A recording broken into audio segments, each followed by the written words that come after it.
Hi there YouTube, this is another episode of TeardownTube.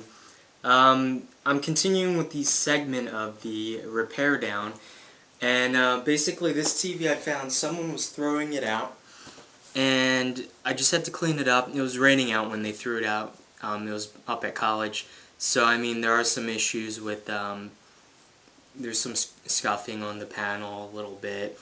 But I cleaned all the dirt off. I got it all fully functioning with the exception of the reason why they threw it out. So if I turn it on here, you'll see it flips on. And in a second the image will come up. And you might be able to faintly see, once it comes up with a color image, it'll be more obvious, those black lines across the screen. Basically, what I'm thinking happened was the ribbon connector detached slightly in certain spots on the flat flex to glass connection for the LCD panel, which is causing those lines not to show up. So hopefully this will be an easy fix, and all it'll require is me to pop the panel open and go over it with like a soldering iron or something hot enough in order to rebond those wires. So I'm gonna actually tear this down right now, and hopefully this will all work. So I'll be back in a second once I get up on the table. Okay, I've managed to remove all the screws. There's just one on either side there, and then two screws right in here, as well as the screw holding the audio out RCA connectors in place. Don't forget to remove that. That'll prevent it from lifting off. And I've already opened this up before in order to dry everything else off after all that water damage. But see if I can get in there and pop the entire thing off. It takes a little bit of percussive maintenance, but beyond that, lifts right off. And there was no stand for this, but that's not too big of an issue. I just unplugged it, so beware of the high voltage, the inverter, and the AC board right in there. But here's the digital board, which processes the video and whatnot, and actually converts it to LVDS. This is a ribbon connector that goes actually to the screen. And so let me get this guy off. It's a few simple screws, but yeah. Let's go ahead and unplug the AC side for now. And let's see. I want to see, because I'm actually going to have to power this on with everything open. I'm going to have to figure out a setup and be very careful. You really shouldn't operate these while they're open, but I've been doing this for a while, so I'll be fine. So I'll be right back after I set everything up and I get the panel out. And before I actually pull out everything, I just want to go through quickly and show you guys the main layout. All your ports are aligned on here to HDMI as composite, component, VGA, audio left and right out, as well as a USB for servicing, diagnostic servicing. And basically, this ribbon cable goes to the front IR sensor and LED indicators. This cable here goes actually to the speakers, the left and right down firing speakers. This little cable here goes to the side button pad, and basically you have your tuner card here, as well as a MediaTek branded, that's the central processor for all this, that's driving the actual LVDS display. As well as you'll notice some smaller chips for memory, for RAM, as well as various other little regulators and whatnot, onboard regulators with inductors near them. These guys, you'll actually notice symmetry there for driving the speaker. It looks to be a Class D amp, you'll notice, because of the high side, low side inductors, as well as the little ST microchip in there. Other than that, over on this side, you have your, these are the, what'd you call them, for your inverters, your DC-DC, what'd you call them? Wow, it is kind of hot in here. But transformers basically for stepping up the voltage, because the CCFLs in the panel itself require high voltage. This is the main power cable harness, which feeds into the board right in there, and I'm not going to poke around too much, but basically this is your main input filter cap. There's a fuse in there, you'll notice some MOVs, and a full bridge rectifier, and that's pretty much it. All this is high power stuff. Try not to touch if you can help it, but yeah, I'm gonna finish getting this guy. I basically can lift the panel right now, but I'm gonna get it set up so that I can actually pull the encasement off the panel. So give me a sec.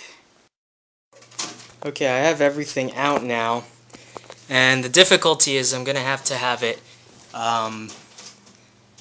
running while I'm putting pressure on the flex cable slightly with a non-conductive tool, in order to even see which of the pads are starting to lift, which is going to be very difficult, seeing as there are cables in here that I can't really do much about, but I'll figure something out.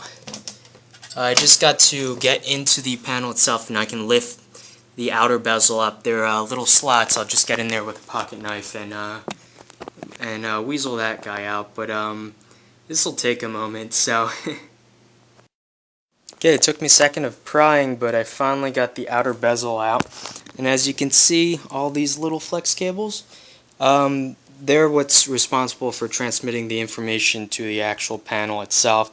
So I'm gonna have to go over now and check each one of them, find out which one has the area, mark it off with a pen or like a marker, just lightly, and so that I can go over it with a heated tool in order to rebond the cable itself. But I'll be back in a second. Okay, it is actually powered at the moment. I'm gonna not reach anywhere underneath there because the power supply is active and on. Just gonna fire it up, remove the button panel. The top button here is the power button, and it should actually fire up, and it does. And here we go. So I'm going to use this as a reference in order to see if here. Yeah, the glare. Sorry about that. Let me shut the blinds. Doesn't help much. Awesome. Let me see if perhaps getting another image or another angle. See, the problem with this is I have to do it with one hand, basically. Here. I need something plastic, just in case. I'll be back in a sec. I gotta grab like some sort of shim tool that I can apply pressure to each of these and see what corrects that bar. So I'll be back in a sec. And I'm back, and I have a iPod pry tool. Hopefully it is one of these.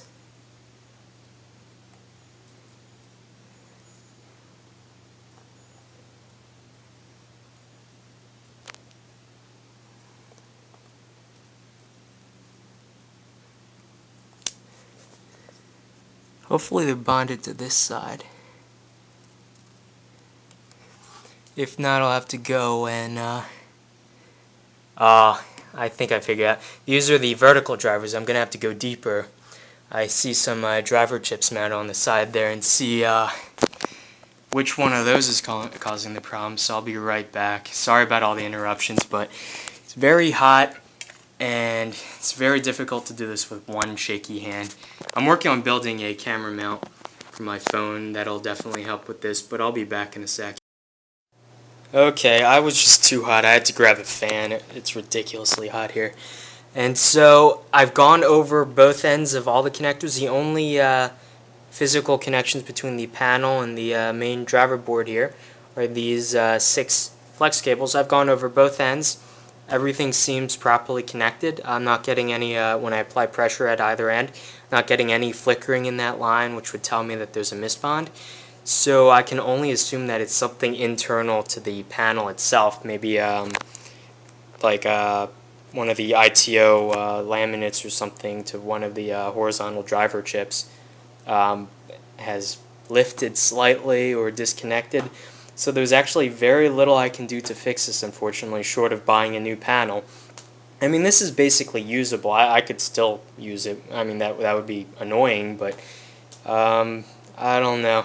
Just sometimes these repairs don't go exactly the way that you want them, and it's basically still usable though. So I'm gonna get it reassembled, and unfortunately, I couldn't fix it, but it'll make a nice like secondary monitor or something, or maybe I might use it as like a light table or something. I don't know, but unfortunately, it doesn't seem that this is very easily repairable without pouring more money into buying a new panel, which is not an option for me.